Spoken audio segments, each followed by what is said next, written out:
Hello, hello, hello, and welcome back to the Awakening Philosophy Podcast. My name is Jed. Thank you for joining me here today. We are at episode 101. Hooray! So we're doing Philosophy 101. We have fun here. Last time we were talking about the significance of language. If you can't explain it, you can't think it. If you can't think it, you can't use that thought to make conclusions, to function. You can't effectively meditate on the model of mind that is our goal. By focusing our thoughts or our understanding on the model of understanding, mind itself, it functions as a kind of meditation because it opens us up for the direct experience of mind or divine luminosity. We also talked about how we talked about Peter's principle.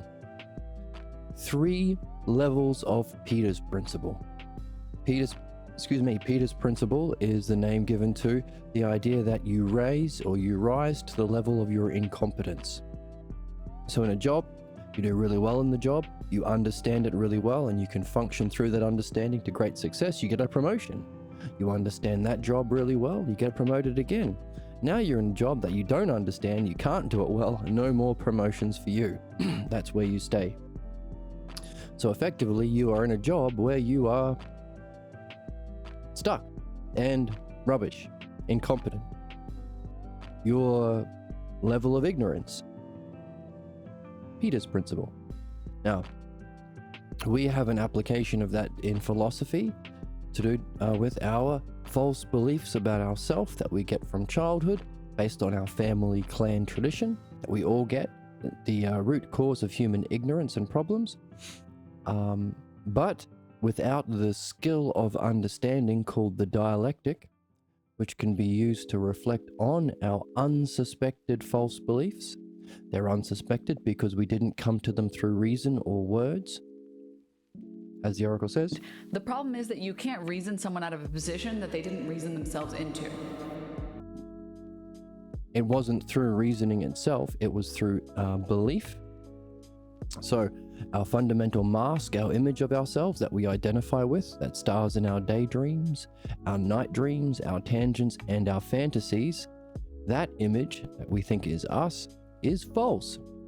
And our lives are a playing out of the implications of holding that false image and identification of self.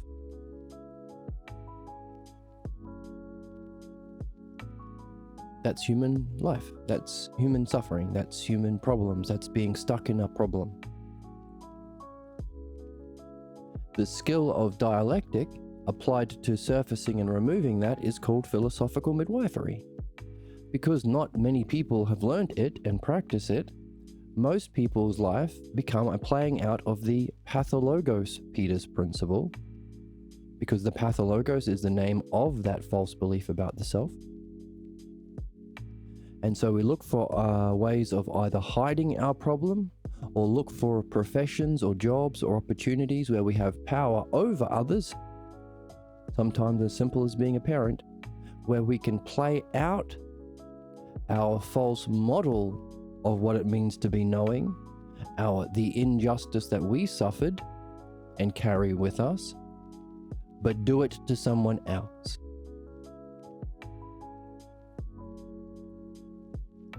So people rise to positions within society where they can play out their pathologos, ignorance, and injustice with impunity. Pathologos Peter's principle. Lots of P's in that word. Isn't that interesting? I think it's fascinating. Now, one of the things about that is we don't have words on it. We didn't put words on it when we were young. We took the blame for the injustice. And because we don't have words on it, well, this is the principle we saw in the book. If you can't explain it, you can't think it. So unless we put words on that which we have not put words on before, until we do that, we're stuck in our problems.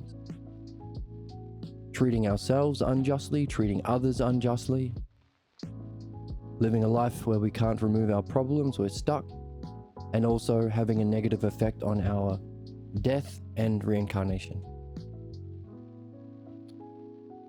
So the level to which we can't put words on something is the level that we're in and stuck in. That's the raising to the level of ignorance, or raising to the level of wordlessness. No words on your problem, you're stuck. So you could say the art of philosophical midwifery is the art of dialectic, to encourage us to put words on what we haven't put words on. Which is why it's a reflection on our problems and blocks that arise as we read. Why reading? Because a block or a problem is that which blocks your development. To develop is to have a nose in the text. To be reading in the way that we're learning how to do on this channel. In other words, it's not a matter of agreeing with the opinions you grew up with. It's a matter of reading a text written by a master of the Logos, someone who's gone through this process themselves, like Pierre Grimes or Socrates, and learning to raise your mind to their level of mind, or to see what's there without interpretation, because interpretation is how our blocks function. Our beliefs project onto the text things that aren't there. You might have heard the expression, every accusation is a confession for conservatives or fascists or right-wingers. That's what it is. Projecting your own beliefs onto others, or blind spots, leaving out what's there. So interpretation is to miss what is there or to add what isn't there. Meaning we're not responding to the real world or what's present. We're responding to our fantasies, which are the projections of our false images and beliefs about ourselves and reality. Which is interesting, because our goal is to use our understanding to understand and experience reality and self, mind and the self.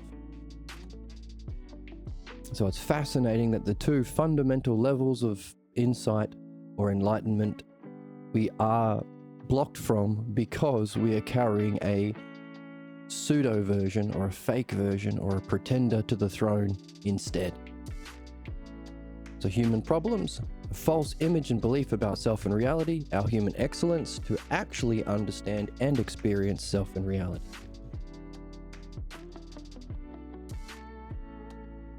And we saw, so we're stuck at the level that we're in because we haven't put words on it. Or we think we can't give up.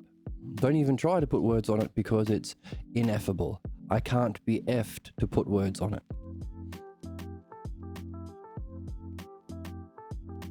So we can add another level to Peter's principle, the philosophical Peter's principle.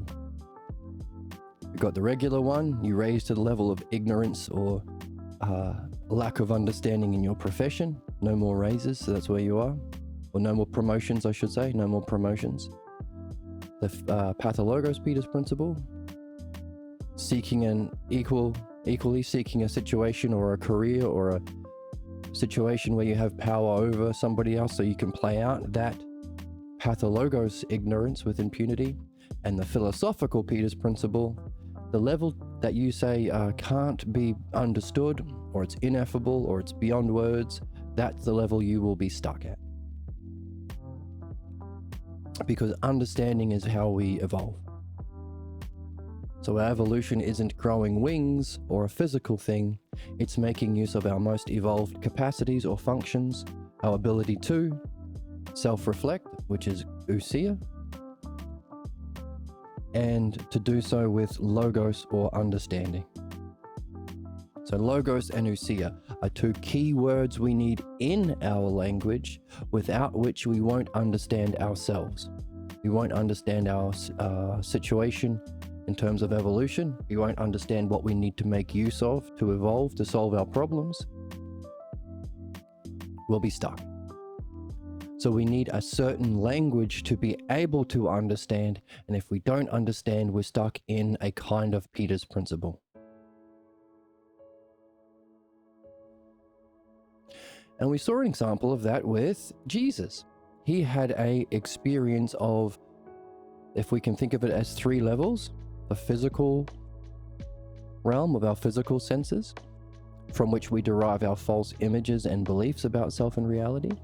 Mind, where we can turn our ousia around and understand the true nature of understanding, the true nature of reality, get the true model of mind or reality. And if we can understand that level of experience and understanding, we can also use our understanding to say, hang on a second, if this thing exists, it has to have a cause. Understanding involves also understanding causes, which means we can go from mind to the ultimate self. So those are our 3 levels. And Jesus had a divine luminosity, which is the way of describing the experience of mind or being. But he didn't have a language for that level. So what we're seeing is there is a kind of language or a kind of logos that applies to the different levels of reality. So if everyone around him and his culture lacked the key words, we saw that famously Hebrew does not have a word for the, meaning they don't, if you can't explain it, you can't think it. We need the words. Then he lacked the language to understand the mind, the beautiful, the justice itself. And so he claimed that his experience, that he called the transfiguration experience, is beyond words. So he lacks philosophy, true philosophy, which is metaphysics, which is understanding the language or the logos of mind. Now, of course, there is the higher question or the higher level of philosophy, what Socrates calls not philosophy, love of wisdom, the middle term, knowing and understanding reality, but philophronesis, the love of the state of being self. But philophronesis is well, we could use that word. We're just talking right now about language, but we could call it our ultimate philosophy. Or if you want to be fancy, you could say the middle term is Plato, so Platonic philosophy, and the high term is Socrates, so Socratic, if you want. But of course, they're not divisions or groups. They're stages of development that we all can move through.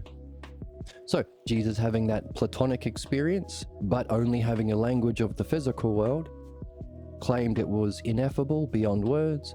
But Socrates, who did have that logos, was able to use the skill of the logos, the dialectic, to encourage his ousia, self-reflection, and his own use of language to reflect on that luminosity experience and put some words on it. He recognized it was real. He recognized it had an existence. He recognized, therefore, that existence is a quality. Therefore, it is something itself that has a quality, so it was a two-ness. While it's experienced as a oneness, it was a oneness of parts. But that's another term you could put on it, parts, or a whole of parts. So there's another term, whole, parts, reality, existence, qualities. So a whole bunch of words Jesus was able to put on that which he thought was beyond words, which may eventually unstick him from the level that he's stuck at. And we saw in the dialogue, Socrates was saying, well, that's a great experience. And he used a metaphor of jumping into a river, the river of wisdom. And when you're in the river, you can feel the effects of the water. And you could even talk about the water itself. But he asked another question. Now, I wonder what's outside of the water, or I wonder what exists itself unchangingly, persisting as what it is without the changing of the flowing of the water, the ousia turning about as mind, and without the changing of the physical world as it's frame by frame, like creation and not destruction. What did he call it? A receiving and a releasing. Releasing? Let me find the word. Now, the reason why I'm pausing to find the exact words is that's part of reading. I don't want to project my own personal opinions and beliefs. There's nothing good in that. I want to see what's written in the text itself. And the word was, whoops.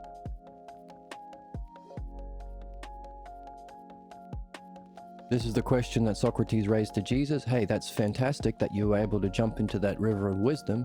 And it's fantastic that you're now putting words on what you were stuck at. So his level of being stuck is the level, Peter's principle, that he was not able to put words on that level. Like you're not able to understand the current job you're in, so no more promotion for you. You can't go any further. Now, apart from these motions that receive the new, receive and release are the two words I'm after.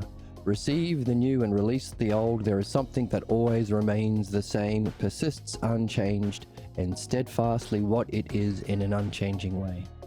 He's talking about the self, our ultimate goal, the self that we are and we want to know. So we can know ourselves and never be tricked by our pathologos false belief and images of the self, but also remain unchanged. So in the ups and downs of life, we can stay who we are, authentically ourselves. And that includes maybe in sleep and in death. So a kind of learning and nurture that we can hold on to beyond even this lifetime, which would make it the kind of thing that we are here to do as the meaning of life. Because it has to be able to endure what it is in an unchanging way beyond this life. You can't take your Bugattis with you, can't take your Instagram likes with you, but if you can take the awareness of yourself with you, then that must be what we're here to learn. So that would be the ultimate use of the dialectic to facilitate, along with the removal of our false, unsuspected, no words, no understanding, so we're blocked, Peter's principle.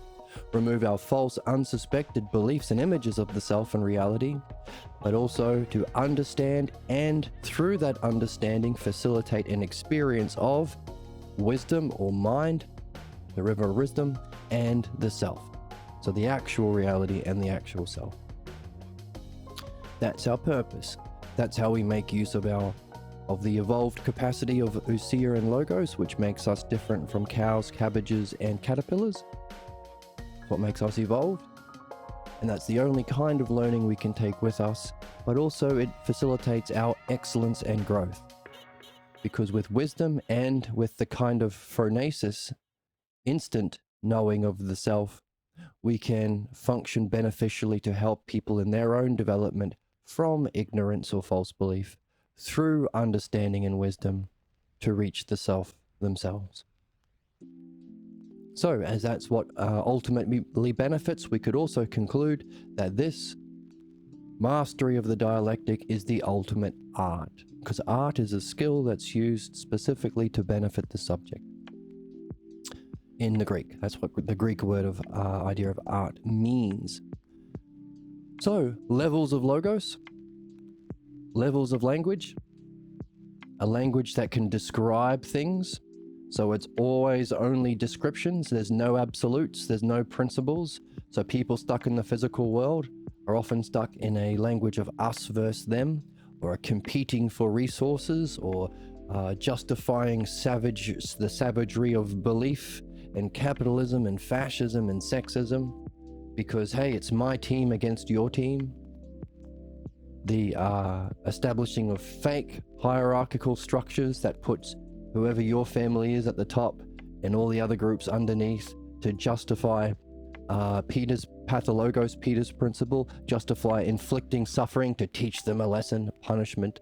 The savage ignorance of punishment is actually the desire to play out your pathologos injustice. That comes from a language of the physical world. There's no truth. It's just all physical perceptions. Have you heard that before? Everyone's opinion is just as true as anyone else's. We're all entitled to our own beliefs, and no beliefs are more or less bad than anything else because everything is based on perception, and by that we mean physical perception. And hey, if you look at the sun falling in the evening over the horizon, then yeah, the sun is really actually falling out of the sky because that's how it looks to you based on your perception. That kind of nonsense. Physical world language. Philosophy allows us to learn the language of reality. That gives us the causes, principles, and forces that inform the physical world, but also the language to understand our own self-mind, our own eternal nature. It also, because it's the model of understanding, all of the building blocks of understanding, all the Lego pieces we use in understanding, whole, part, same, different, like, unlike, beauty, justice, excellence, truth, all of those things exist as eidos. There's another word we need in our language, eidos. They exist as aspects of the divine luminosity of mind knowing itself. Jesus had the experience, but he lacked the understanding. Boo. But he had a dialogue, a quick dialectic with Socrates to put some words, so he at least is open to the fact that it is understandable. So hopefully he may continue to reflect, because it's not a one-off, it's a relationship. It's a relationship we have with the best people in our lives, a reflection on our highest vision, our highest state, to put words on it, develop it. And then Socrates said, hey, by the way, if this the Venn diagram is the thing itself and its qualities, in a nutshell, its existence, that's the most basic quality. It has to exist for it to have other qualities. Or your highest experience, the purple circle of the Venn diagram, if you saw the greatest experience or existence, what's the thing itself? Or what's that which persists and remains? What's the self? The one self or the good self?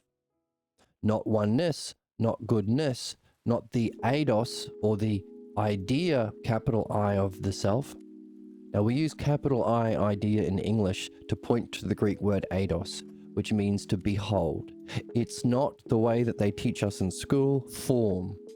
And we can see why. Because the word form, Plato's forms, if you go to college, they'll teach you that it's a bad translation from a bad translator, mistranslating it because of he is using specifically a physical world language, forms. So I remember my lecturer saying, Plato thought that if there is a chair in the physical world, there is a pure form of chair in the sky. Garbage. That's ignorance. That's not what he is saying at all. That's the ignorance of a translator applying physical world logos to the metaphysical world. And of course, this is the issue that opens the book. Jesus and Socrates said we are both the same in that we left others to write about what we were saying, even though what we were saying was from an experience that none of these jabronis have had. They haven't been able to endure the divine luminosity of pure mind, so they have no fucking clue what we're talking about. So they'll just project their own false beliefs all over it. And that's where we are. No, it's not where we are.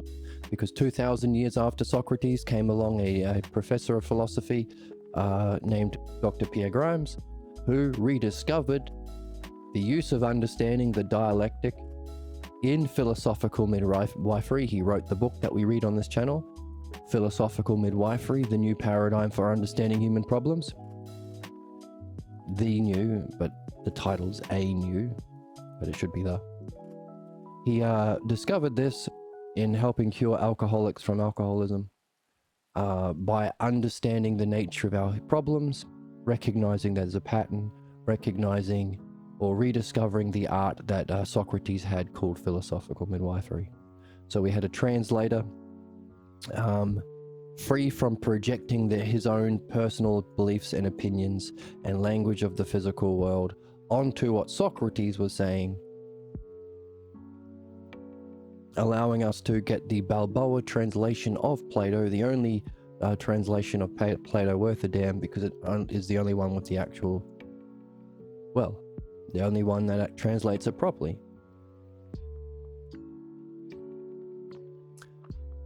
So, here we are seeing the difference in the physical world language that can't understand that language. Now, of course, if you are not even reflecting on your own physical existence and asking questions about it, then you're going to be stuck in here. You can't, like, how do magnets work? Nobody knows. Really? Well, you're not going to be able to further develop an understanding of the physical world if you reject the idea of understanding magnets that other people have understood. You're going to be stuck in the physical world, and a low level of the physical world. Now, if you say you can't understand problems, or you can't understand the true nature of reality, or you can't understand the true nature of justice, justice is just a matter of personal beliefs, and then there's the politician who is able to manipulate the beliefs of the people, then their idea of justice becomes true justice. And then it gets solidified, and then we say, oh, they're the founding fathers, and if Trump says it, it must be true. That kind of crap. Because, why? Is everything just belief? Because you reject an understanding of your own level. Because you live in a world, a physical world, that follows principles. 1 and 1 will always equal 2. Beauty itself won't change if a beautiful thing changes. In other words, if you don't understand not only the adjectives, your experience, if you lack an understanding of that, you won't be able to reflect with understanding that, hey, if there is a beautiful thing here and there must be a cause for that. If 1 + 1 = 2 here and there must be a cause for that. You won't be able to understand that your level is a lower part within a higher system. In other words, a cause is higher than its effect. So you won't be able to progress to principles, causes, and mind and being. So, if you don't reflect on, if you're like the establishment left who reject understanding and just say everything is a matter of personal beliefs and just let the fascists kill everyone because we're getting our money, and isn't that what counts? Fuck you. To you we say, You have severe mental illness, and you need to be fucking checked into an insane asylum. You need to be in an insane asylum. Well, you need to do this. You need to learn how to think by reading the books and being a member of this channel. Or just getting into the books the same way that we get into them here. Make your own groups if you want. So the establishment left, the establishment right are the ones who say, yes, you can understand reality, and it's just us who know it, and it's based on our personal beliefs. The whites are the best, and capitalism is fantastic, and dear leader can never do anything bad. That's the nature of human ignorance, personified by the 2 political parties given to us by, again, believers, ignorant. But all of these people function in the same way, in that they reject actual truth. There is no truth, it's all a matter of belief, says the right-wingers, fascists. There is no truth, it's just a matter of opinion, says the left wing, the libs.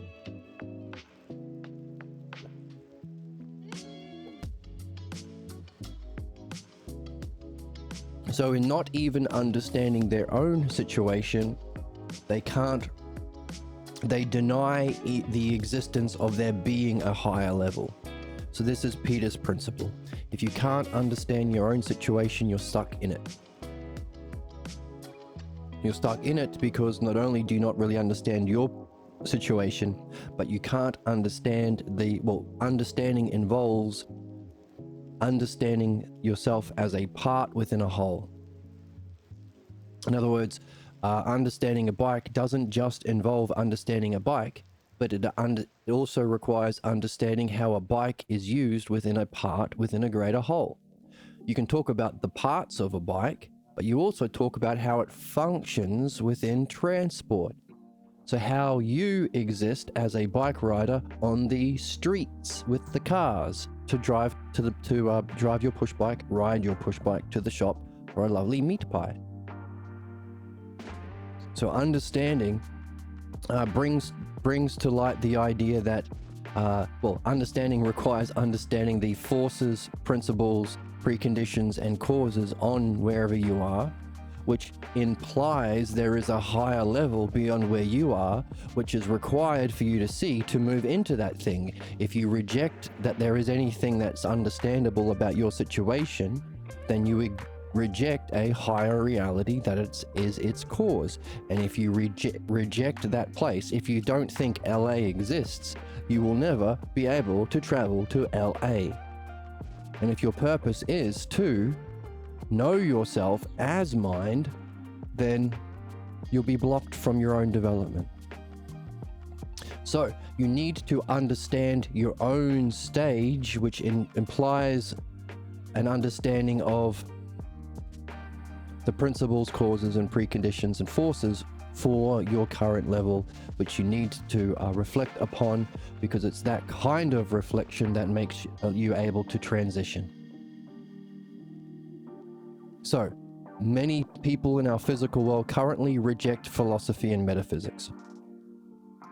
We killed Socrates for talking about it, even though it's what's needed to understand the universal principles and forces of reality, to create laws, to create policies, to create relationships that reflect the principles and laws of reality, so we can live in harmony and live with those laws and with each other to create a utopia, and to be able to solve problems instead of just punishing people for being in problems, which is sick.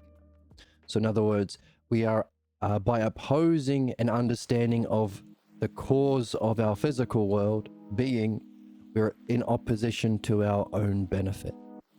That's the barbarism of human ignorance. We are gatekeepers and savagely loyal to our own ignorance and our images of the people who taught us that ignorance. Which means we're in a bit of a catch-22, because we need to find the true nature of self and reality to understand and benefit, but because we are humans, we also carry a false beliefs about ourselves and reality that will get in the way from us doing it. Will tell us we can't, tell us to do something else.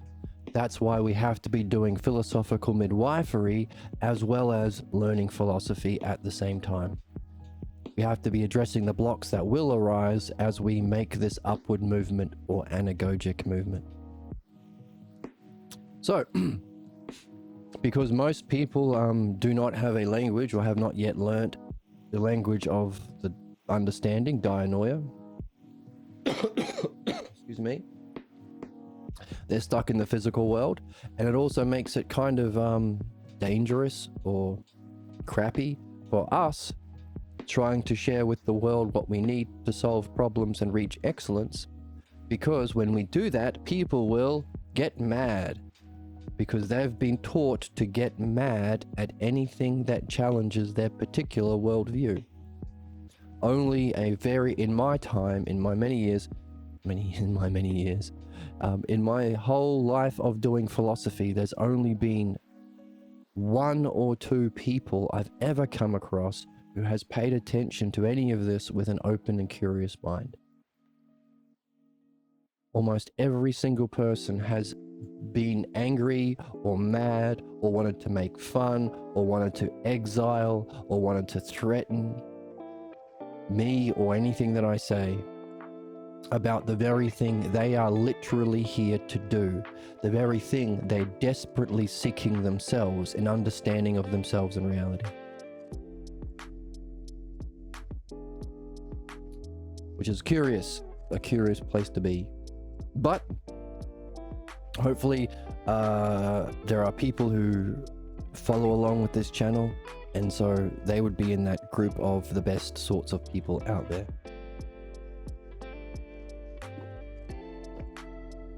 But it's rare. So if we look at the history of Jesus's early education, living very close to philosophers, Jesus developed a kind of language or a kind of reflection or a kind of understanding communicated through parables that allowed him to have an experience of divine luminosity. So also a kind of rare experience for most people. You have to be open to that kind of reflection. You got to be curious about it. You can't be certain in your belief that there is no such knowing. You can't know the meaning of life. You can't know the nature of reality. You can't know what happens when you die. Yes, you can. Absolutely you can. But people who believe that believe it with certainty. Therefore, they're blocked from ever getting there. But, again, Peter's principle, without an understanding of that vision, you're stuck there. And Jesus said it was beyond words. But what we can recognize is it's beyond this use of words. The use of words that apply to the physical world, or the world of change, or the world of becoming.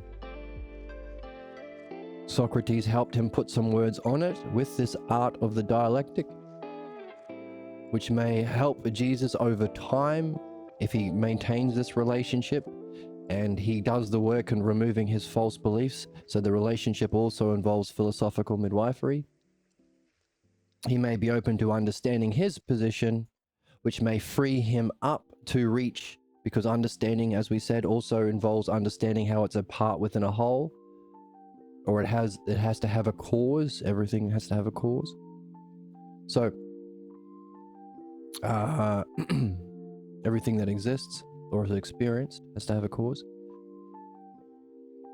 So in gaining an understanding of his highest vision of divine luminosity, eventually he can be free from being stuck in Peter's principle there, and he can be open to the next level of dialogue that Socrates is inviting him into. What's that which persists? What's the one itself that is beyond existence or experience? Because if we talk about the self or the one that exists, we're assigning the purple circle to the yellow circle. We're assigning a quality, and therefore it is a two-ness. It isn't a pure one. But of course, Jesus wasn't able to even contemplate that. And so Socrates says, therefore, if everyone's idea of God includes God existing, then maybe we should even drop the word God. He started talking about this would therefore be the highest idea of God beyond existing, the self, which is fascinating, because all religious or political or any oppressive structures tell you that you suck, that you are less than God. But what turns out to be the truth is you are the ultimate God. You are higher than any other God that exists. So an interesting irony in the nature of religion or human ignorance. So he started talking about this as the highest idea of God, the self itself, or the one itself, or the one self, or the good self, beyond, prior to, transcending all experience or qualities or existence. But then he, in the dialogue, we saw them conclude, well, hang on a second. If your idea of God exists, and Jesus went on to say, yeah, of course, everybody's idea of God has to have him existing. Otherwise, what the hell kind of a God can it be? And we're trying to talk about the cause of existence, the self. And it might even be worth dropping the idea God completely and just talk about the self or the ultimate or the one or the good. Which means a new use of language. And we're trying to delineate a language that applies to here or here, physical world ideas of God. God is some person judging you for being a Jew or not being a Jew, or being a Muslim or not being a Catholic. That kind of physical bullshit. But also the kind of logos that applies to these divine luminosity or an eternally existing God. That's a different kind of logos, different kind of language, We're saying, hey, we want a language that has nothing to do with either of those. It's beyond existence. It's beyond experience. So by getting rid of the word God, when talking about the ultimate, we can delineate or distinguish it from a language or logos that keeps us trapped in this ignorance of Peter's principle. Which means also, not only are we purifying our limited language, we're gaining in understanding or perfecting our highest logos, the logos itself, or self-logos. So you could call it a ultimate language or a perfect language, but you could also say it's a required, necessary language for human beings to all have and share within every community, well, within our race, because it's the language that is necessary to know the self and awaken our highest state of being and our authentic, most just way of functioning, allowing us to look down and not only help people through the ignorance and suffering of human problems caused by belief, but also look down and help people develop, as Socrates is with Jesus in the conversation we're reading, help them develop their wisdom experiences, gain better understanding, and gain better direct experience of pure intelligence. Or, as we saw in the text, be more able and apt to participate in the light of being. And so for this model, Socrates gave us a analogy. Imagine this is the sun, the self, and mind or divine luminosity is the sun rays. You could experience the sun rays, but you wouldn't say you experience the sun itself. But that's what we're after. We're after the kind of experience that is the ousia or knowing of the self, and the kind of language and use of language required to have the logos of self. We need both. That's our puzzle. That's our quest. As our friend in chat said, what is the self? What is the self? How do we know it? And what is the self? How do we understand it? That's our quest. And he's giving us an analogy of the sun and its sun rays. Oh, and they left us also with the law of truth. Those who have experienced the same have a duty to say the same about the same. In other words, those of us who have had this divine luminosity experience, we have a kind of duty or responsibility to understand it and communicate it, share it with others so they can become aware that it exists and learn to understand it. That can facilitate their participation in intelligence itself. And intelligence comes along with care. The more intelligent you are, the more caring you are. The more ignorant you are, the more harmful you are. So good heart and good head go together. So that's the law of truth. To speak up, to share whatever it is, whatever level of vision you've had, do your best to understand it, put words on it, and share that understanding.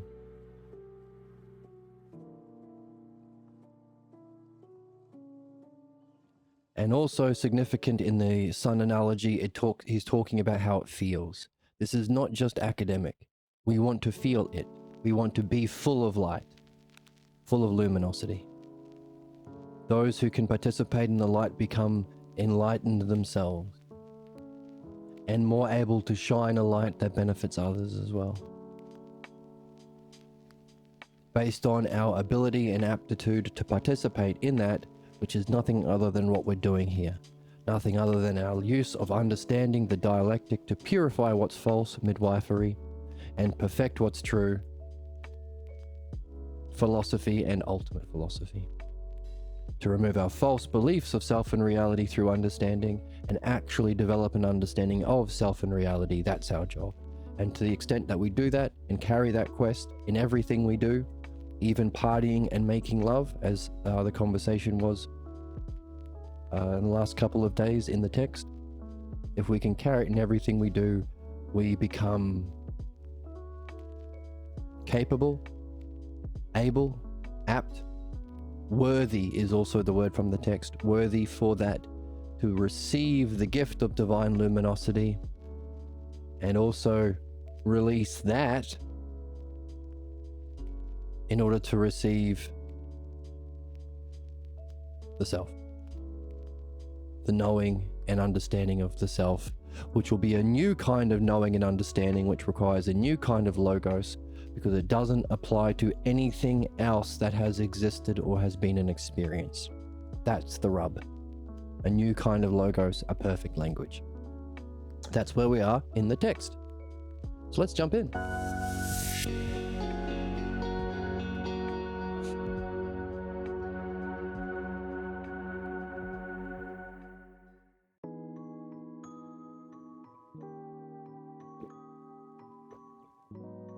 So,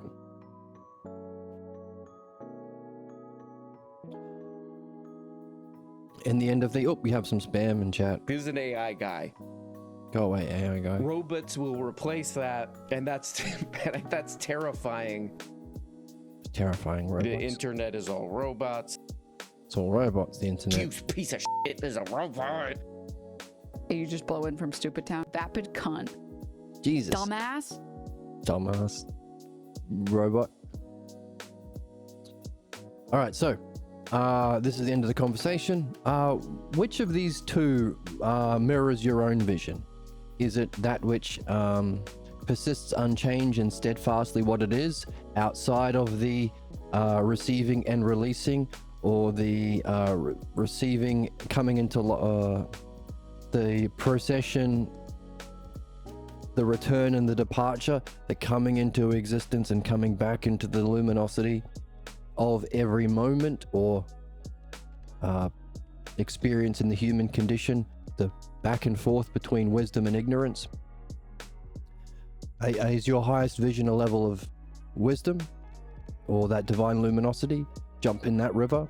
Or is it something that exists apart from that motions of creation and return, that persists unchanged and steadfastly what it is in an unchanging way, what we would call the self? Which of the two? And Jesus says it's the first one. It's that God that exists, that is a cause of the celestial order and of a true motion that never varies. And Socrates says, okay, so that's what mirrors your vision. Okay, and it's good. Because we have both jumped into that river. Where does he say the river? Oh yes, we have both entered the stream of wisdom. And this is what clearly mirrors your vision, isn't it? So that's the several times he asked that. Which one matches or mirrors your vision? Which understanding? Which level? And he says, hey, it's good that we are talking about the divine. Now, Socrates, of course, wants to go beyond the divine to the ultimate or the self or the noble. You could say that's the noble, and then the divine is its shadow or its sun rays. But Jesus said, no, this is where I'm at. That's okay, because we're both in that stream. We've both jumped in that stream. And it's good to talk about the truth of the divine as we're doing. The law of truth requires those who know the same, say the same, about the same. Knowing then the truth, we speak the same truth. So that's where they're at together down here. So our question, of course, is how do we go beyond Jesus and meet Socrates with a language or a logos that facilitates an understanding and experience of this, the self. Know thyself. The ultimate purpose of being in itself, for having intelligence, for going through evolution. It all points to this question, the self. What's the first cause? What's the ultimate? What's the source? What's the self? What's you? That's why we want the language. And the haters come in and they say, what? A perfect language? They think they need a perfect language to tell their lies. Then they're tying up with this idea of fantasy. Fantasy, where our beliefs project the implications of our false image of self and reality. And if we're fantasizing in whatever we're doing, then we're just using the power, the immediacy, the energy of the moment to feed our own ignorance. So make sure you're not fantasizing in what you're doing, but you're engaged in a speculation or a dialectic or a contemplation or a meditation on those questions that we've given birth to. What is real? What is the self? Oh, the triad, of course. What is the self that is most real or one? Put real within one. What is most real, or what's one? What one is most real? What's the one self most real, most good, and most true? That's the inner triad, which also maps to the forces of our soul, because our head, our reasoning part wants to understand into a oneness what's real, and our belly desires for ourselves what's good, and our heart in our chest seeks in our outward movement what's true. We don't want to be lied to or scammed to. So taking that, aligning that with our highest question of what is the self? How do we understand and know the self? What's the logos and ousia of self? Now, notice how we needed those words. How can you ask what's the ousia and logos without the word ousia and logos? Now, ousia involves what's the ultimate model. Also, ousia means turning around to know itself. So how do you know the self? It's the paradigm or model for your functioning. It also is a kind of existence or nature, because it's not a physical existence. Its existence is that it's self-contained. So all of these different ideas are aspects or eidos of the idea of ousia. So we need the word ousia, otherwise we're going to be hamstrung. We don't have the right logos, you're not going to see it, you're not going to think it, you'll be blocked. Peter's principle. And also to recognize that all of those things are aspects. They're different ideas, but they're not separate. That's the word eidos. In other words, they are aspects of the thing that you can behold. So we need the word eidos, not forms. Equally so with logos. There are lots of fantastic, wonderful ideas that are together in the idea of logos. It's not just logic. It's reason. It's that to which everything moves. It's the activity from the model. It's the intelligibility of the model. It's that which drives us to our highest goal. It's the essence of the skill and art of dialectic that we are literally here to master as the meaning of life for human beings. All of that's in the word logos, so you need the word logos. You need ousia, you need logos, you need eidos, and of course you need the word the.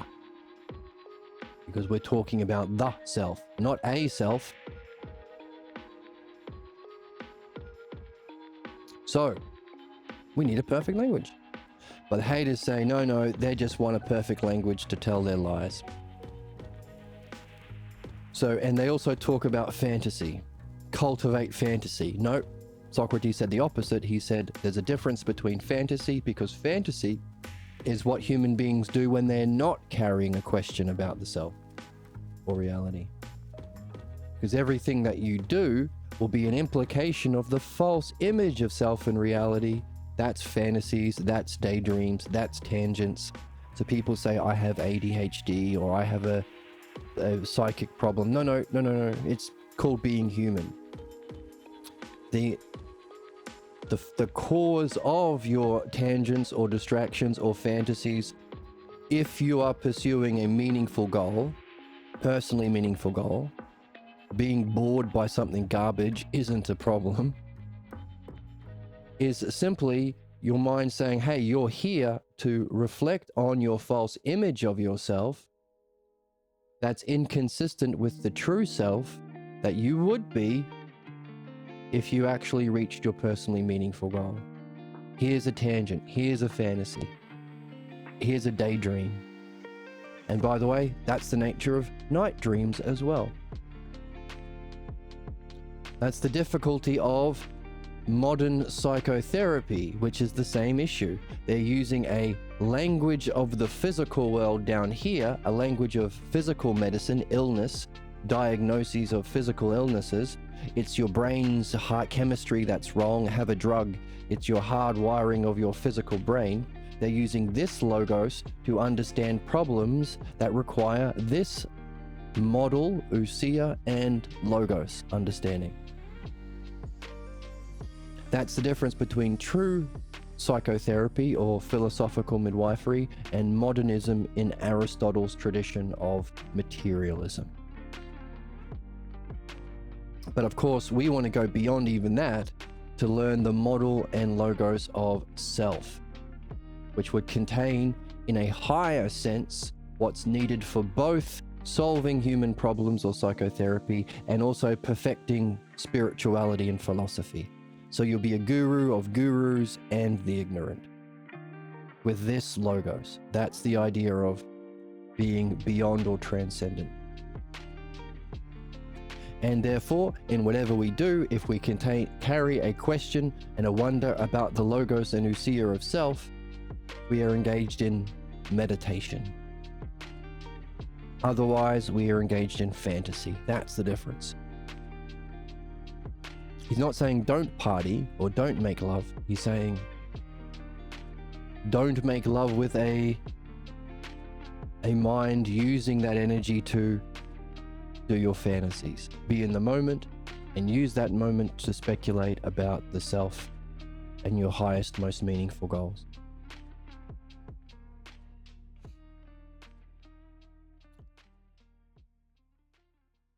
And the anti-chorus comes in and says, hey, listen, haters, why not try reviewing your own fantasies and see if they have connections to the problems you face? So this is not a blame game. We do have fantasies because we are being sent messages about our false beliefs we are literally born here to address. So the fact that our problems are solvable means it's not a blame game, but you should be reviewing your fantasies, connecting them to the problems you face in your everyday world. That's how you learn. That's true psychotherapy or philosophical midwifery. The anti-chorus says, I thought you'd at least mention the discussion on the transfiguration as the most brilliant light of being. Someone was in the chat yesterday and said, I wonder how I could connect Christianity to true philosophy. Here you go. The peak experience, the thing that Paul completely riled against for his disgusting, savage ignorance of belief. Modern Christians are Pauline, by the way. He wanted to distract people from the transfiguration experience. But it's the peak experience. And the story of Jesus in the Gospel of Mark shows what happens if you don't also reflect with understanding and put the logos on that experience, because Jesus then became more identified and attached to his religious beliefs, causing his tragic downfall. Not formally a tragic downfall, because in a tragic hero story, the person or the tragic hero realizes his false beliefs and way of being were the cause of his tragic demise. Jesus didn't have that realization, so formally it's a story of the pathetic hero. Which could be a warning for everyone. The significance of logos, of the dialectic, of understanding, of doing the thing we're here to do as what seems to be the meaning of life.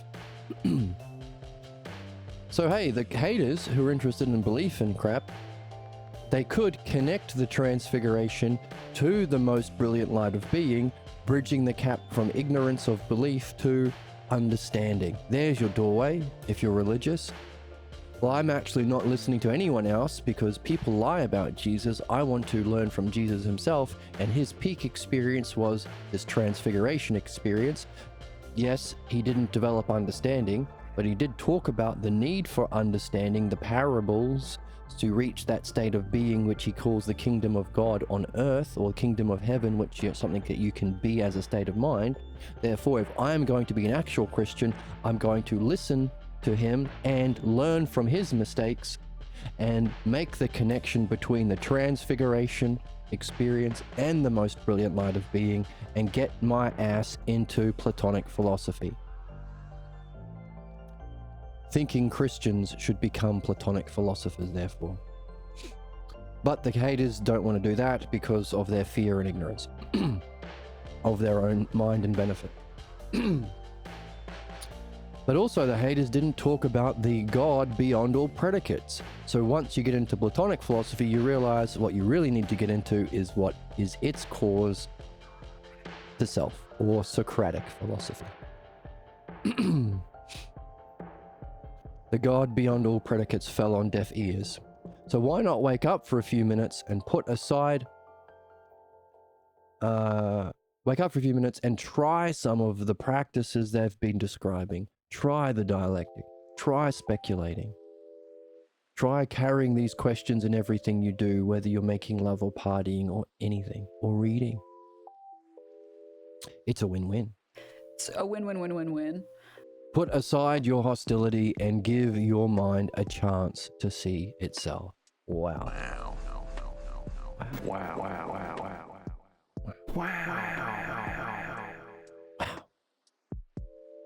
That's where we are. Interesting, isn't it? We've done so well. We're at episode 101. So I guess the last hour review has been a Philosophy 101 revision class. Hooray for us. Tell your friends. It's the most fun. Let's jump in.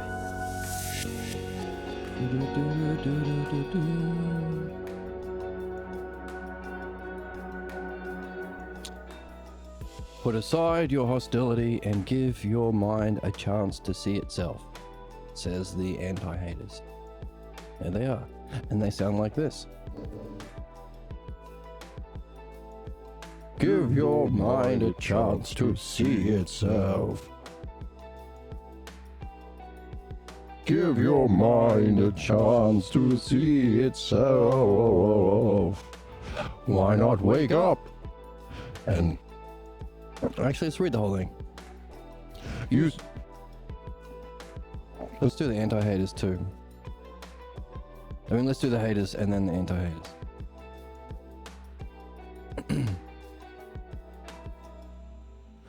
Now they need a perfect language to tell their lies. Tie that up with this talk about fantasy and you have another mess. You say cultivate fantasy and be a philosopher. What utter nonsense! This is... No philosopher ever said anything worthwhile because words can't carry meaning any more than pigs can whistle or meatballs bounce. Pigs whistling and meatballs bouncing is something that Pierre would say from his old-fashioned leet speak. I don't know. Old-fashioned brain rot. Pigs whistling and meatballs bouncing, you could say, is 1920s brain rot.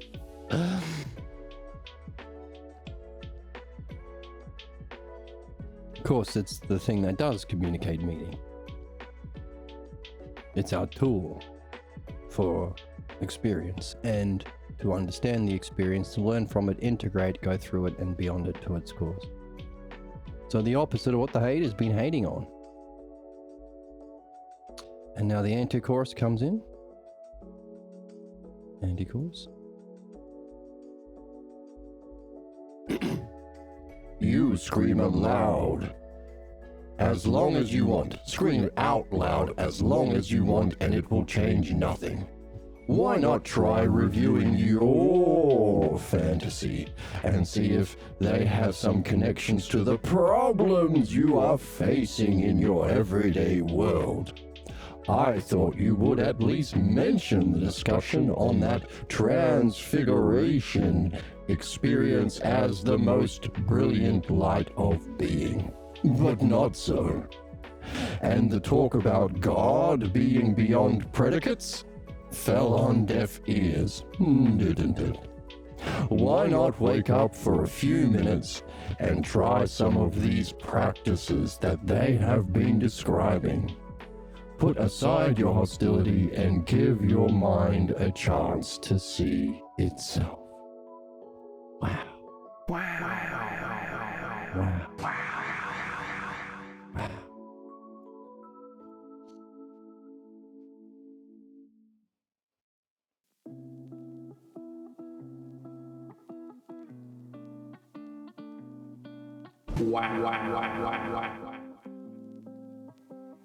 Wow.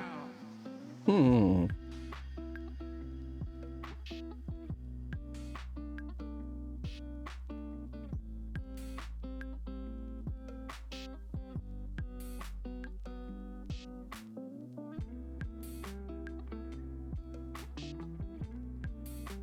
And now Jesus' turn. You brought me back to our question. Good.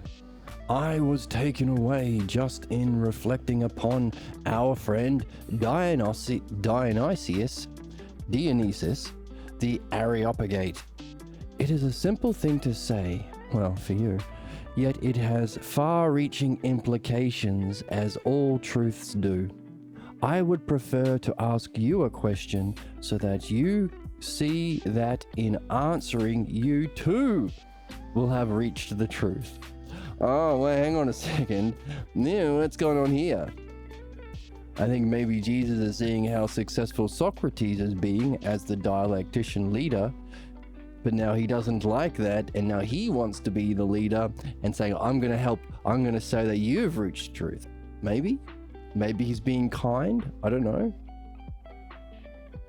In my experience with believers, as soon as they see that what we are doing in the dialectic is more meaningful, they think, oh, that's my job, to pretend to be a knower. So let me do a dialectic to you. And of course, they don't do it very well, and they're just pretending. But interesting. Dionysius the Areopagite is, of course, the Platonic philosopher who pretended to be a follower of Paul in order to smuggle in philosophical logos, because he could see that the forces of fascism and belief were coming down, killing the philosophers, burning the libraries, shutting down the universities. And he thought, well, if I pretend to be a apostle of Paul, then maybe I can sneak in the kind of reflection that can help human beings wake up from their ignorance and oppression. That's Dionysius the Areopagite. When we realize that he wasn't actually who he said he was most likely a student of Plotinus, or a student of one of the teachers at the academy, or maybe even one of the teachers themselves. They call him now Dionysius, a pseudo-Dionysius. But again, that's another way into philosophy.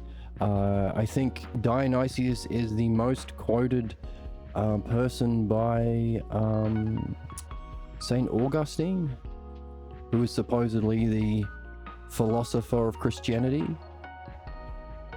So any legitimacy metaphysically of Christianity is tied to Dionysius. So say, hey, I'm an intelligent Christian, I'm going to get into Dionysius. I'm going to get into those parts of the Bible.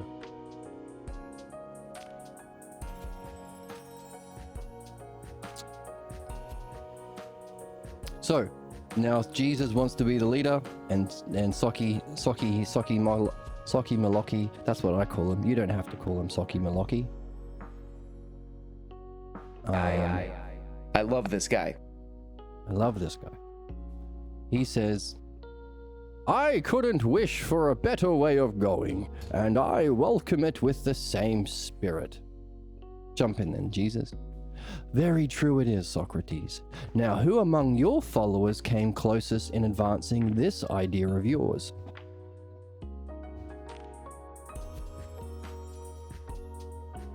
Let's look at Dionysius the Areopagite for his insight into theology. In showing all the descriptions of God are metaphors, he showed he was a master of metaphors, a key trait of philosophers. People who can use analogy well. He saw behind it all a reality that can be expressed as the one, the unified. He reflected on as ousia, and the activity that has given birth to our cosmos. He placed a high value on dreams, but had not seen how to bring them into his system of theology. So, it sounds like Dionysius was a legit philosopher if he recognized the one and the unified, which gave birth to our cosmos. So there we have our three levels of our Venn diagrams. The one up here, whoops.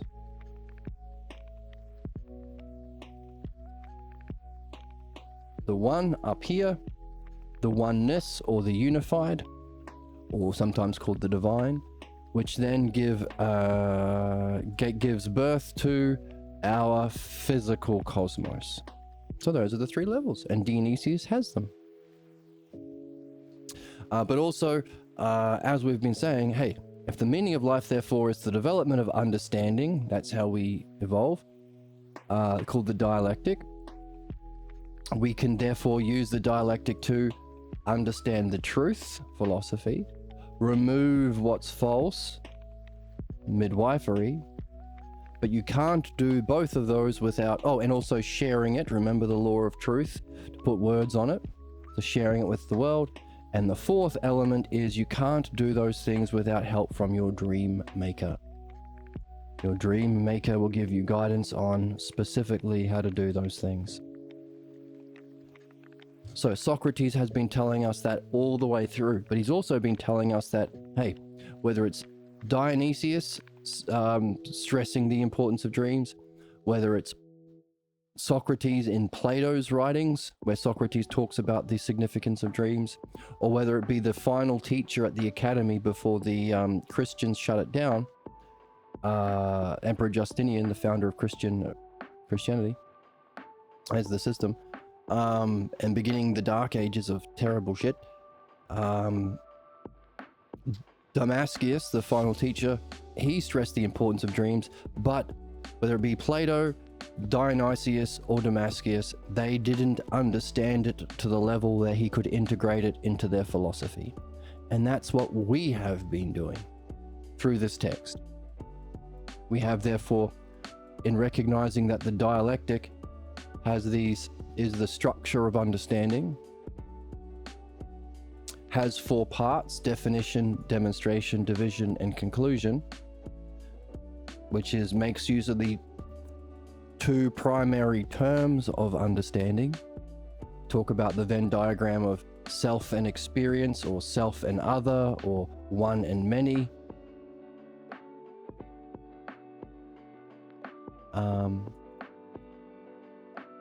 But the most primary term is self and other.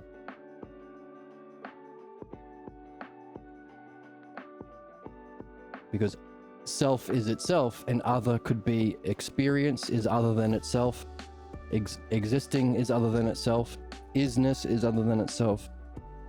So those are our two circles of the Venn diagram. So you can make use of self and other in four ways: self to itself, self to other, other to other, other to self, giving us four categories that you can apply to a contemplation or speculation about what if something is, so if beauty is, or if justice is, but also if it isn't.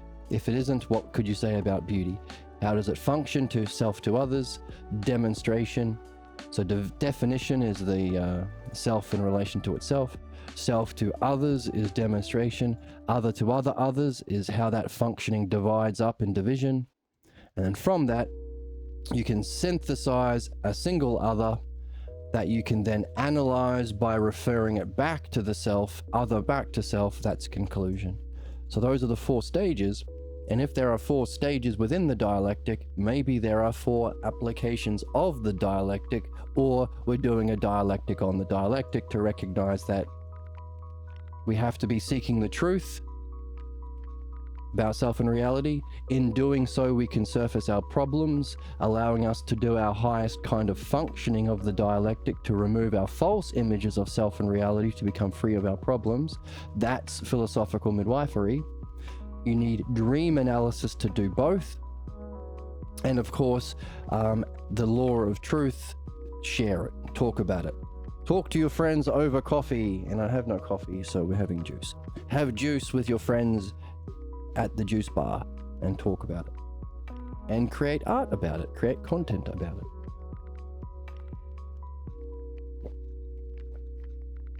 Practice the dialectic, do dream analysis.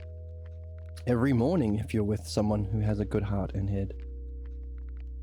So, in this way, we have incorporated dreams into philosophy, into the system of philosophy, in a way that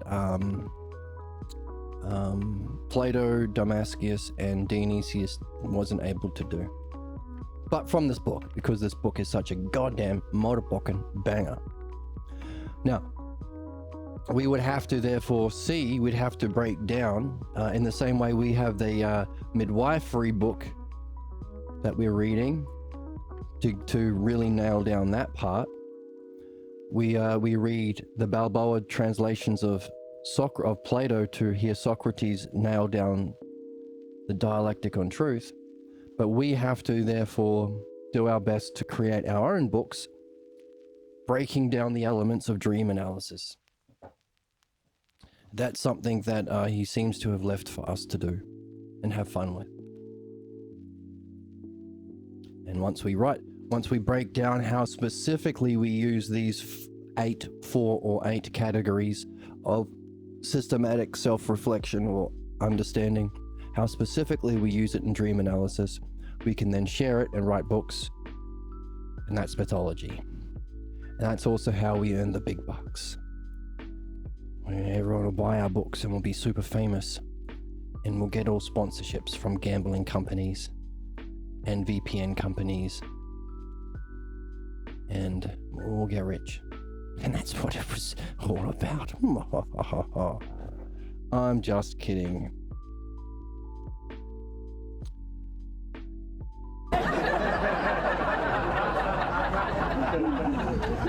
But we have some play to have here. We have some work to do. Not work, we have some play to have, because we can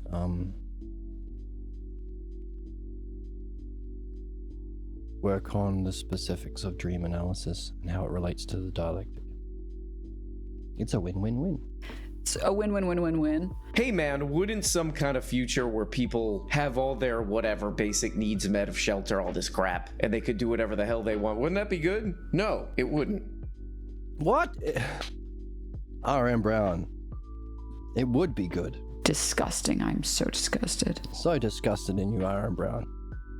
It would be good, and that's what we're all about on this channel. I'm always good, and that is what I stand for, being good all the time. Exactly, that's my philosophy. Always being good all the time. Okay.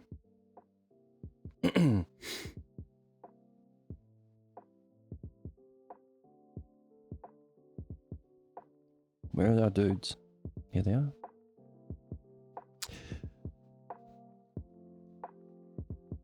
So, Dionysius, good at metaphor, master of metaphors, which is a key trait of philosophers. Remember me telling you about the sun? He saw behind it all a reality that can be expressed as the one, and the unified he reflected on as ousia, and the activity that has given birth to our cosmos. He placed a high value on dreams, but had not seen how to bring them into his system of theology. As the awesome winners of the Awakening Philosophy channel will do. Hooray for them. Yes, he has a theology and a philosophy. But you stress his theology. He joins those of us who naturally are drawn to thoughts about the divine. And we can say he was also religious. Well, it just might be best if we separate out these terms and make clear our passage from one to the other. I have followed a religious order that also speaks of the divine in terms of the divine, so that we also have a theology, if you mean by theology the study of the divine. Well, earlier in the text we defined theology as the mythology applied to metaphysics, and metaphysics is this middle level of mind. So yeah, the study of the divine through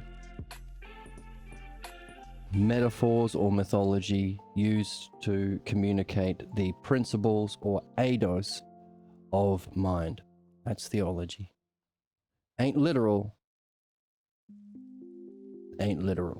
That's barbarism according to the Greeks, and scamming people according to moderns. To single out theology is a simple thing to say, yet it has far-reaching implications, as all truths do. Before I explain myself, I would like to ask you a question about a key idea of religion. If we do this, it is likely we will have a common point of departure. So please consider my question. Which is better for me to say aloud to all? Shall I say, I came prepared to accept whatever happens to me as I go on my way exploring ideas and seeking among my fellow men their way to justice and truth? Wow, that's a nice way of talking. It's a nice ethos. It's a nice sentiment. Doesn't it sound like it? I came prepared to accept whatever happens to me as I go on my way, exploring ideas and seeking among my fellow men their way to justice and truth. I like that. Now, I might like that because that's my motto.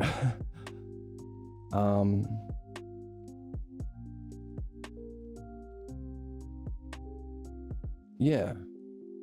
I joked about this quote. I'm always good, and that is what I stand for, being good all the time.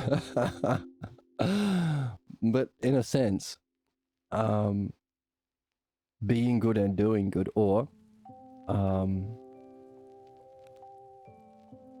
this came up in dream analysis one day. Seeking to understand and benefit.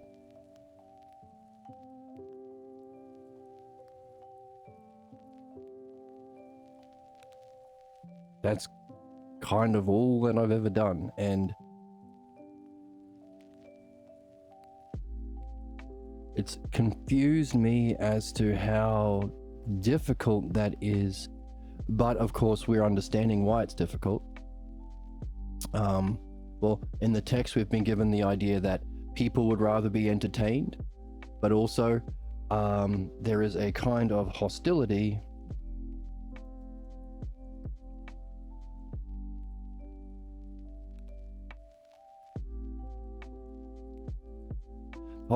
people experience from others when they seek to go beyond the concrete view of reality. So understanding ideas, that's not concrete. Benefiting people, you can't. It's not concrete.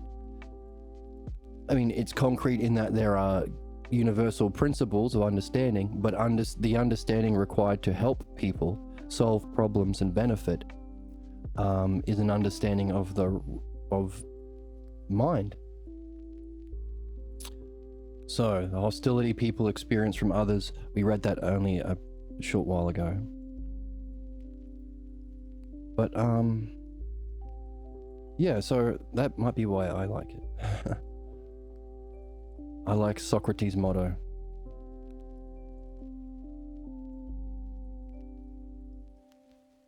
I came prepared to accept whatever happens to me as I go on my way exploring ideas. There's our understanding applied to mind and self, and seeking among my fellow men their way to justice and truth. So that seems more specific than my one. Justice, of course, is one of the eidos or aspects of mind, and so too is truth. But we could say there's an even higher justice, or pure or ultimate justice, or the true self, beyond the realm of ideas or beyond theology. The different level. So we need a kind of mega theology. Or no, we're saying that the self is, we're not going to use the word God, so Deos or Theos for God, study of God, theology. We could say selfology. Phronesis is the study, Socrates calls it. Philophronesis, the love of this. So he calls the movement out of through and out of the physical world, the love of learning, philomethesis. The study of wisdom or the divine or mind, philosophy, love of wisdom. And the love of the state of being, self, philophronesis. But phronesis is a funny word. So we could, because it's all understanding, we could bring them all together and say love of understanding, philodianoia. That's the word we're running with. So, pretty nice motto. I'll take whatever comes my way as I go on my way, exploring ideas and seeking among my fellow man how they can reach justice and truth.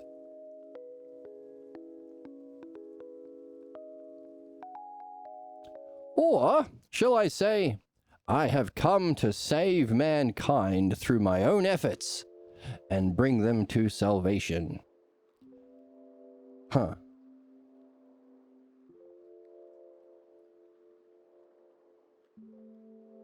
Well, one sounds more like what Jesus was saying.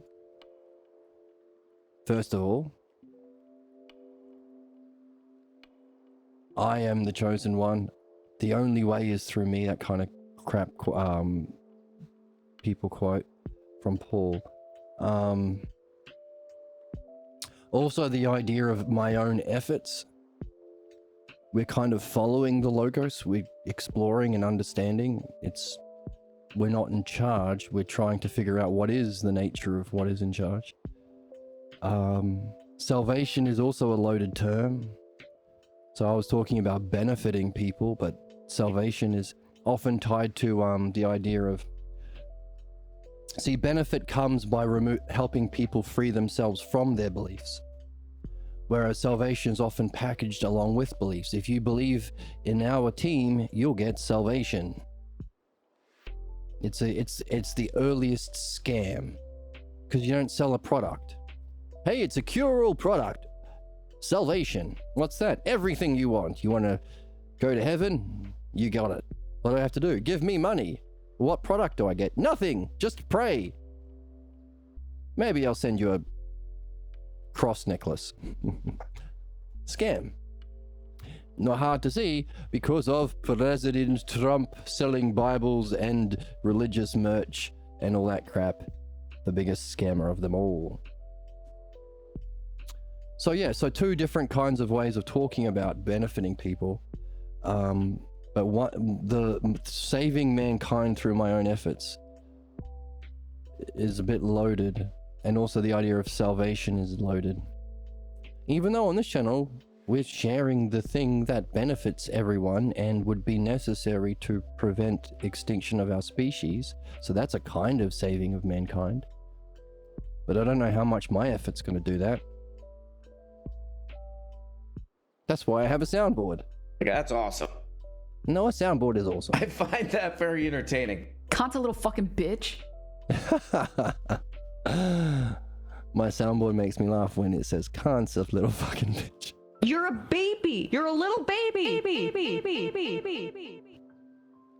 So if any success, I will attribute to my hilarious soundboard. But I thought this was actually kind of interesting. Kinda What if a interesting. chimp had a cell phone? Who would he call? See? Big questions. Who would a chimp call on his cell phone? Fucking bitch, pussy ass fucker.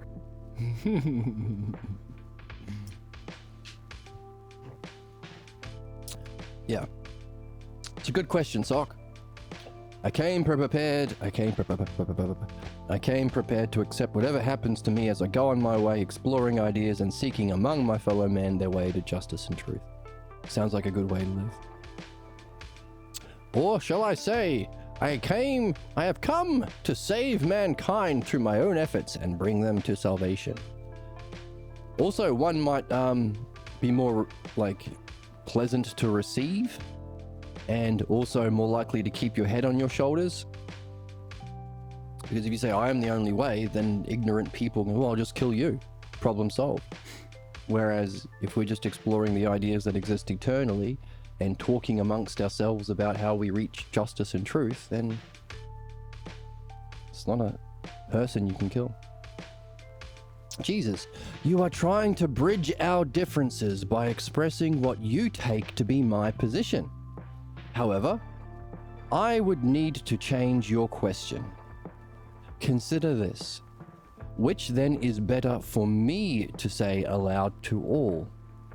I came prepared to suffer for the sins of man so they can receive heavenly salvation.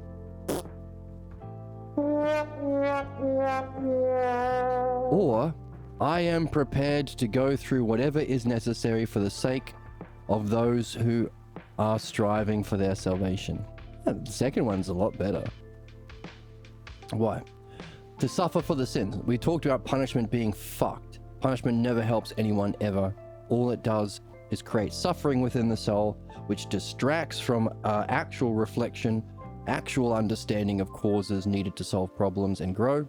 So it's anti-learning. It's just a clip chimping, looking for excuses to justify the sadism of inflicting your own pathologos ignorance on others. Pathologos Peter's principle. Punishment is pathologos Peter's principle, and there is a plethora of P's in that sentence. So, suffering doesn't actually fucking help anyone. Number two, suffering for the sins of others, well, that's human sacrifice. That's like the worst thing you can do. You're not only punishing the person, you're punishing some random other person. That's stupid. Heavenly salvation, of course, loaded term. What the heck do you mean by that? Second one, I am prepared to go through whatever is necessary for the sake of those who are striving for their own salvation. That seems better because it doesn't imply suffering. You can go through fun. You can make an awesome Twitch and YouTube channel. 2 thumbs up. Meet cool people who join the Discord and show up in our chats. And you can reach out. We've been talking about what are the conditions needed to practice this. If there are people out there genuinely interested in going through philosophical midwifery, dream analysis, and the dialectic on their issues, or their questions or their puzzles, then the invitation is out there. Provided you meet the conditions, which is, having a nose in one of these books, know what's required. In other words, it's not a cakewalk. In other words, you have to have the courage to question your earliest teachers and give up your beloved images. You have some familiarity with midwifery, and be willing to stay in the game. It's not big conditions, but people who are willing to play the game, the best people out there, the rare birds out there, we'll see what we can do to go through whatever is necessary for the sake of those who are genuinely seeking their own benefit. And you wouldn't use the word salvation though. So I'm leaning towards the second one. Now that was helpful, Jesus. Thanks for that.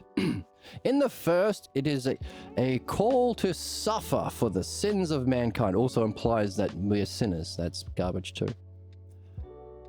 That is a call to suffer for the sins of mankind, while the second is clearly only for those who are awake and striving for their own salvation. It's a good thing we did that little reflection, because that's what we were talking about. Those who are actually genuinely interested in becoming better people, fulfilling their purpose, becoming a shining light for humanity, having good relationships, but really reaching their own personally significant goals. It has to be your own personally significant goals. Can't be other people's goals, and it has to be personally and philosophically significant. So it's for those people, those who are awake and striving for their own salvation, those who are asleep in the ignorance of beliefs and unwilling to do anything to get out of mediocrity of that. I don't think there's much we can do for you, other than create an awesome community of the awesomest people, and then maybe you can look over the fence and go, Jesus, these guys are having fun. They have the coolest sound drops. Fucking bitch, pussy ass fucker. Absolutely gooped. I'm cute. Like, it's cutie pie. They have the funniest sound drops on their stream. Maybe I will drop what we're doing over here, showing our fervent loyalty to our own ignorance from our family, clan, tribe, tradition. And maybe I'll jump over and have some fun on that side of the fence. So yeah, the second is for those who are awake and striving for their own salvation. Whereas the first is about bollocks, sin, the ignorance that your problems are because you are bad, which is the opposite. Problems are because you are good and you carry a false belief about your being bad, like the idea of sin. And of course, the only way out of it is learning, or the dialectic, not suffering, which does the opposite and only teaches you to try and avoid getting caught, or pushes you into the pathologos Peter's principle. Spend your life trying to find a situation where you won't get caught for playing out what you think is your good, but actually is your own injustice, your pathologos. The difference is like rays of the sun, says Jesus, rather than the dim light reflected from the moon. The difference between these two quotes. So, pretty nice that he's bringing back in the analogy of the sun that Socrates gave us only a few moments ago in the dialogue.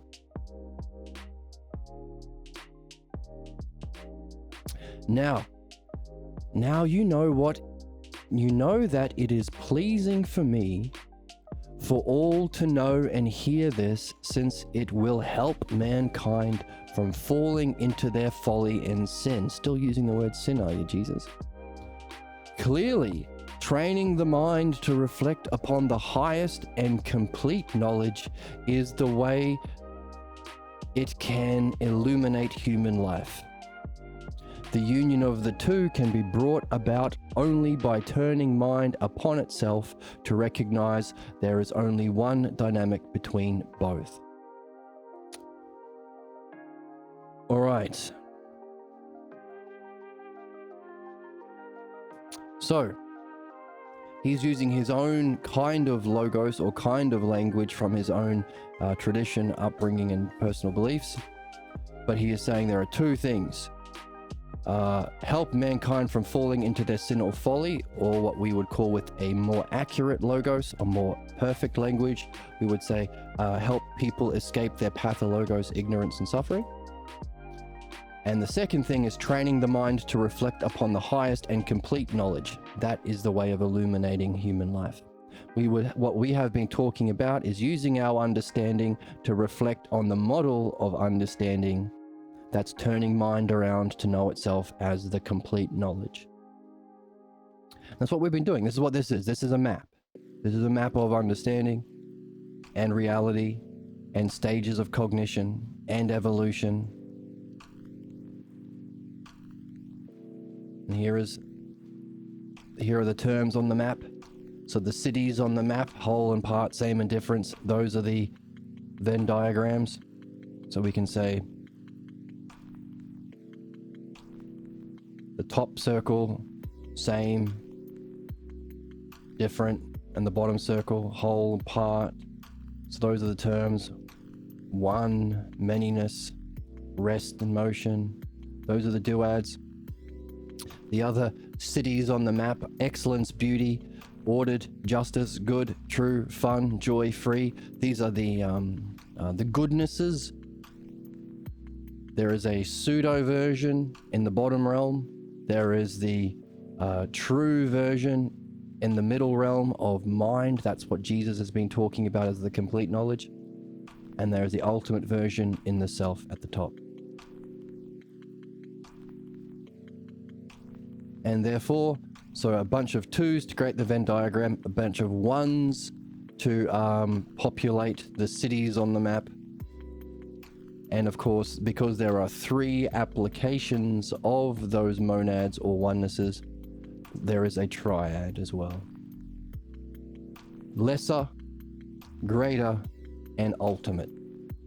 Now the word ultimate we're saying as is the word that points to this part of the Venn diagram. So ultimate means a whole that's not touched by parts, or a whole that transcends parts, a same that transcends differences, a one that transcends manyness. That's what ultimate means. Greater and lesser can refer to model and copy, mind and reality, many different things. But ultimate is the principles for model and copy. So that's the map. That's the map that we've been doing. And Jesus is saying, hey, it's turning the mind to reflect upon the highest and complete knowledge. So what we have been saying is using understanding to know the map of understanding, which is itself meditation to actually be open to experience it. And that's knowledge with a capital K, which we see here. Knowledge with a capital K. So Jesus is leaning on a less than perfect language from his culture. So he might have to do better in removing what he is calling folly and sin, so that he's no longer talking about folly and sin, because that's a false belief. And so he can talk about pathologos beliefs. So in other words, he needs to do what he's talking about. He needs to practice what he's preaching. Ooh.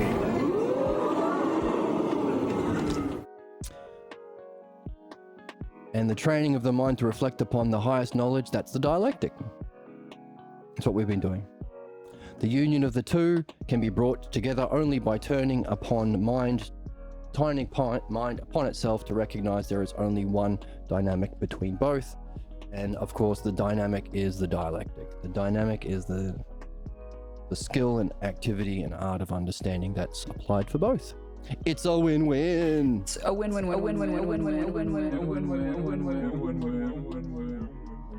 Try to kiss a fox. Try to kiss a fox. Brain rot escalates. Oh my goodness. That one's perfect and exactly the case. Right, what I said was perfect and exactly the case. No, that was a good decision. That was an inherently good decision. Thank you, Oracle. It's a good decision. That's what we've been saying. Let's see what Socrates says.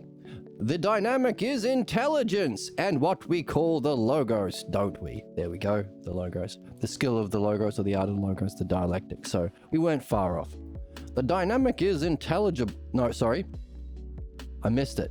The dynamic is intelligible, which means understandable. And we call it the logos, which is what we are saying. It's the dialectic. The dynamic behind removing your false and perfecting the truth. Intelligible, understandable. See, that's the thing. Intelligible is a funny word because it applies to the logos. Intelligible doesn't mean just understandable. It also means knowable. It is a graspable in a knowable experience of mind, as well as being understandable. That's the intelligible nature of reality. And earlier we talked, he said, when people realize intelligible. Last time he used the word intelligible, he said they're becoming proceeds and returns as it reflects the intelligible order. So the coming and going, the each moment, the unfolding of reality in each moment reflects the intelligible order, reflects the intelligibility. But he also says, when people realize the inherent intelligibility of reality, they might wake up to our game.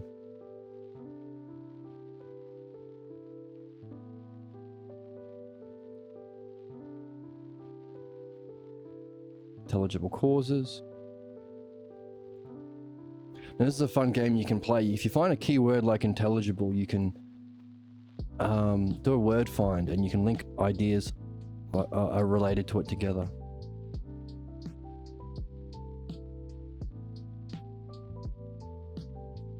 The intelligible logos binds all things and is the source of all.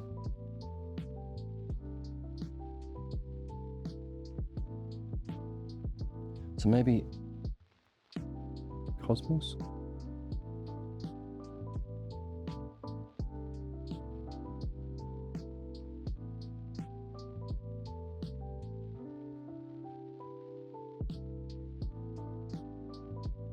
Our cosmos is providentially intelligible. So the intelligibility contains with it benefit.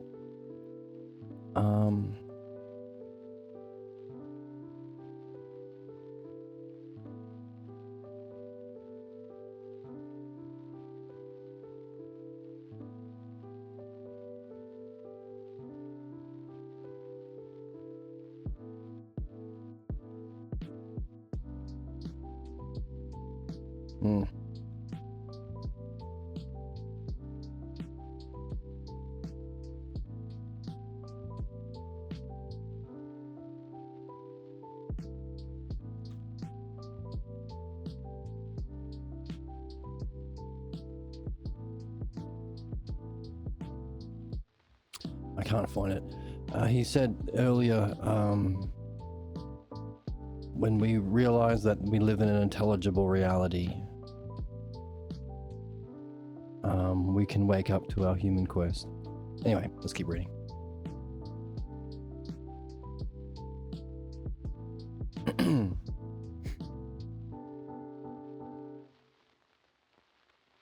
All right. That dynamic behind solving problems and reaching our excellence or wisdom is intelligible, and we call it the logos. Wow. When our pure theoretical teachings become known, these vulgar misconceptions drop away, revealing our pure philosophy of the mind. The dynamic goes forth while remaining unmoved, yet extending to all capable of receiving its beneficial goodness. The dynamic of an unfolding goodness extending to people to remove their ignorance, problems, and folly, and reach their excellence in their own functioning of mind and knowing what Jesus called here the highest and complete knowing with a capital K, is going forth while the logos remains unmoved. So it sounds like Socrates is putting the idea of logos up here. Because he's been talking about the thing that is itself unmoved at the top. Up here. While extending to this process, the turning about to reach our excellence of knowingness, and this process, the turning about to purify our beliefs. So it's extending through the sun rays of the logos, while itself there is a sun-like logos, which is itself unmoved. So going back to the analogy that Jesus called back as well. I mean, we've only just gotten it. Maybe got it earlier. Anyway, we was only just reminded about it. It's like mind is the sun rays that we can experience, but the sun itself is beyond experience. So the logos is like that. The dynamic communicated to us especially through dreams, but in everything we do, provided we're open to it, we're awake to it, is always unfolding, while the Logos itself is like the sun, remaining unmoved while its rays does its thing. But only extending the beneficial goodness to those capable of receiving it. That's the significance of what we're doing. If there is a profound divine providential goodness that is itself always what it is, as the good or the good Logos or the Logos, while extending at all moments what we need for our purification of our problems and perfection of our excellence, we have to meet it where it's at. We have to raise our level of openness and functioning to that of this profound Logos so we can be capable of receiving it. That's the dialectic. That's how we play. The dialectic is the understanding applied to the Logos. It's the understanding of the Logos. It's the structure of the Logos. We're matching our mind to the mind and the self. The dynamic goes forth while remaining unmoved, yet capable, extending to all capable of receiving its beneficial goodness. The sum of all this we call symbolic theology. And it was, of course, It was, of course, Dionysius who gave birth to it.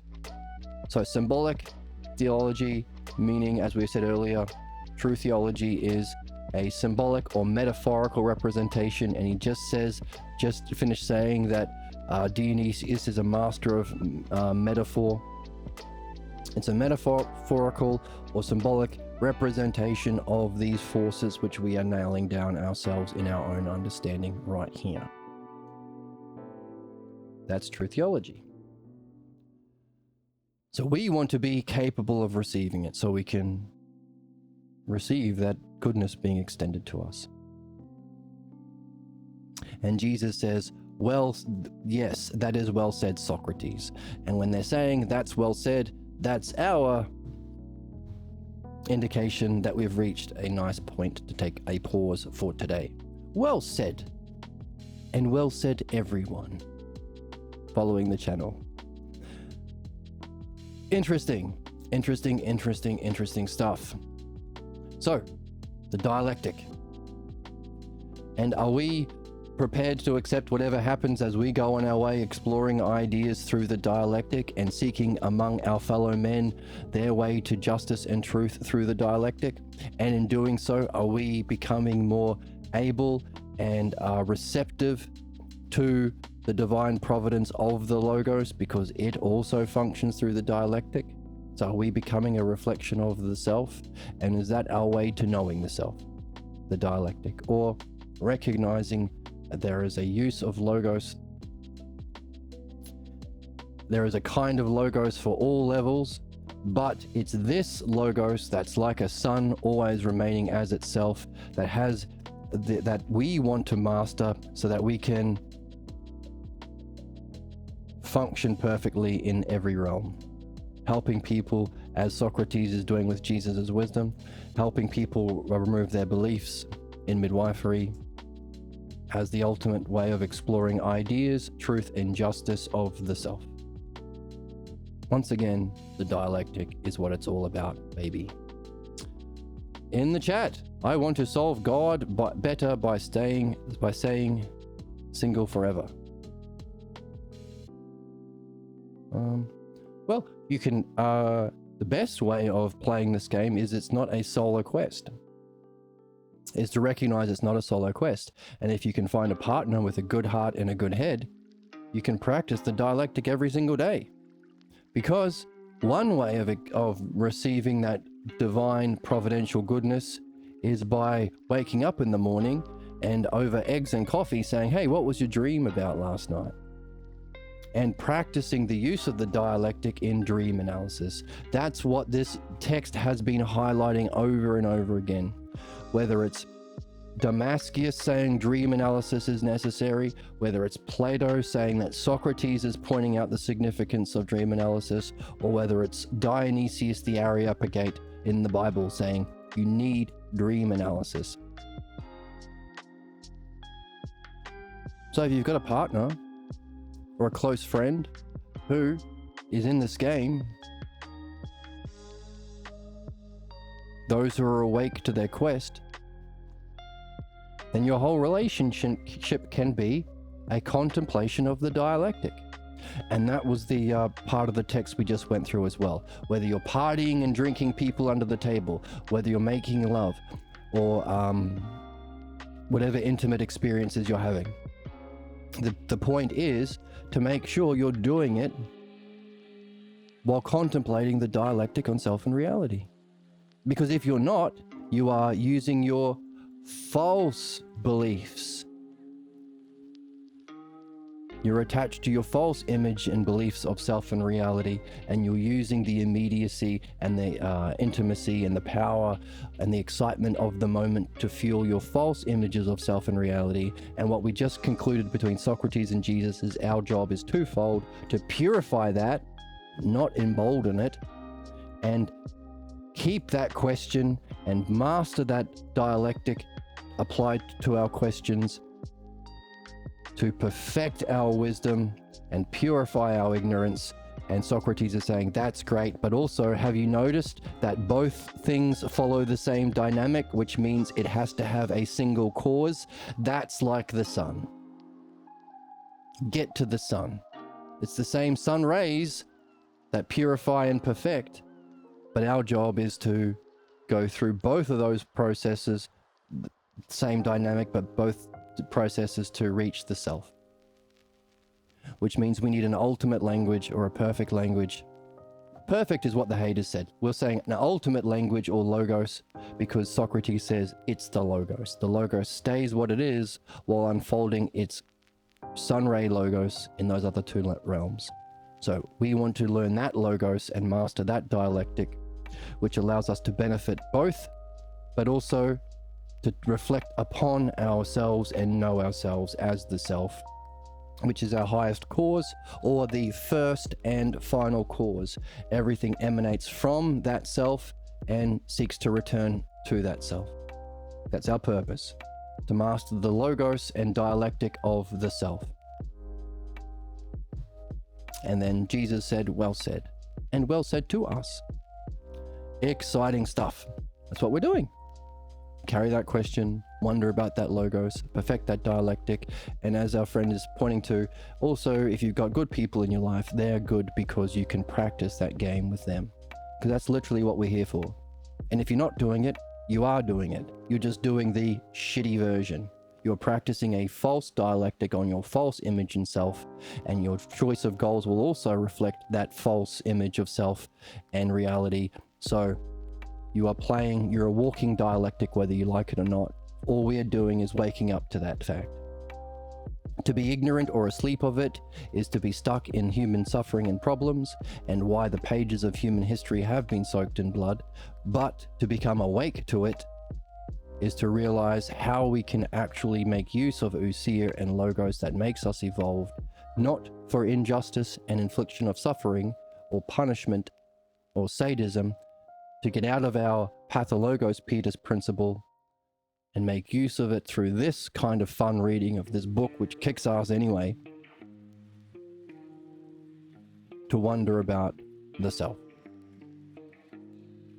That's what we're here for. Tell your friends over juice and coffee. Thanks for joining me. If you want to join the Discord, there's a link below. There's a link to the PDF below. And if you do want to support the channel, that is greatly appreciated. There is a link for donations below as well. Thank you once again, and I'll see you in the next one. Bye.